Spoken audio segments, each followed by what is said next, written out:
going to discuss this really important concept, which is the early failure of the filters versus the end of life failure of the filters, okay? So we're going to illustrate it this way. Your filters are like the tires on your car. If you're driving and you get a nail in your tire, what do you have to do? All right, so you get a nail in your tire, you go change the filter out. Now, another example, you're driving your car and you have 100,000 miles on your tires. They're all bald.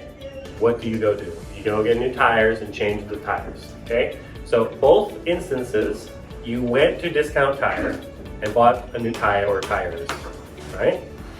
But are those two things even remotely related? No. No, they're completely different things. So with the filters, there are times when the filters fail early, like a nail in the tire, and we have to change them. There's when the filters reach the end of their life, useful life, and we have to change them. But they're completely different things, even though we resolve them the same way.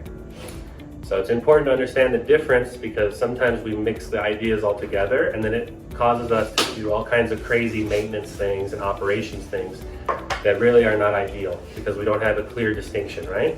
The nail in the tire is something that the filter or the tire is not intended or designed to handle, right?